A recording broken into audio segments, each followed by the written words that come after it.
какой же выход? Машины будут собирать у нас работу. Мы разработали модели математические и пришли к выводу, что нам надо готовить специалистов так, чтобы они работали в симбиозе с интеллектуальными машинами и были при этом лидерами, ведущими. Вот тогда будет хорошо и людям, и машинам. Вот. И движущая основная сила, вот сейчас это вот формулы, уравнения, которые мы получили, вот описываем взаимодействие вот единицы такой рабочей силы, человек плюс интеллектуальная машина. Тоже можно, оказывается, описать, видите, описываем результат их деятельности с помощью формул, а теперь показываю действие. Вот смотрите, если упор делать на исключительно интеллектуальные машины, а капиталистам выгодно, зачем держать человека на высокой зарплате, если можно использовать робота или компьютера интеллектуального. Вот, но тогда, видите, производство будет очень медленно расти. Это вот красные линии, видите, они внизу.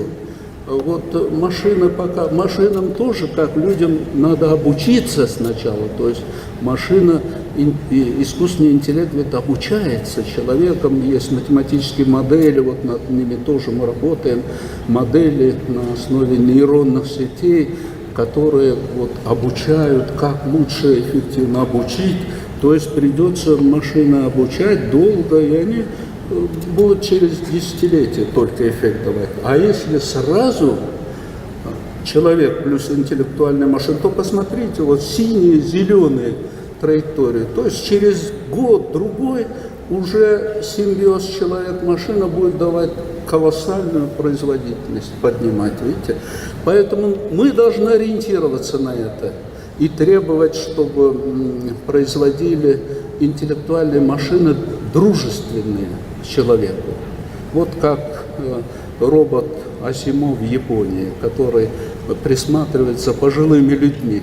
Они там присматривают, кофе подают, вот, и еще и беседуют с ними, приятную беседу ведут такую.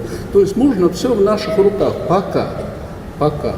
А если когда сингулярность перейдем, уже все будет в руках интеллектуальной машины, искусственного интеллекта. Тогда уже они будут творить с нами все, что захотят. Я хотел сказать, что вот высшее образование в дальнейшем должно идти по пути все повышения ступеней подготовки. Вот советская система была этим хороша. Помните, все-таки вот заканчивали 5-6 лет училищ, получали добротную специальность, потом еще шли в аспирантуру, после аспирантуры шли в докторантуру, стремились как-то вот повышать.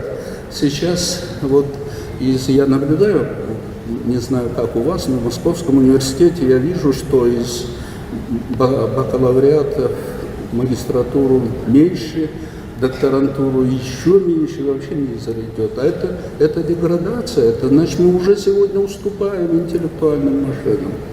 Поэтому надо готовить, нам повышать квалификацию, все увеличивать высшие ступени подготовки кадров. Ну вот здесь мы показываем, как для американской экономики будет работать симбиоз человек-интеллектуальная машина.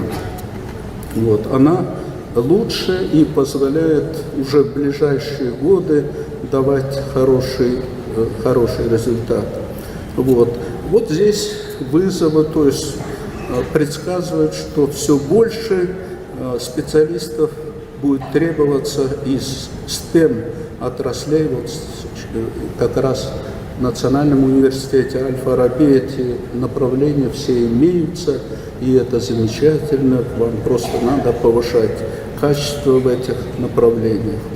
Вот. И требования к специалистам будущего, как в советскую эпоху, у нас очень хорошо было поставлено фундаментальное образование. Конечно, много было и недостатков, но когда мы реформировали систему образования, много ценного пропало, к сожалению. То есть вот сейчас снова требуется поскольку надо будет непрерывно всю жизнь учиться, потому что технологии быстро будут теперь меняться, то требуются как раз твердые фундаментальные знания. Вот базовое, хорошее фундаментальное образование позволяет потом дальше получать дополнительное образование самостоятельно и идти по ступеням выше.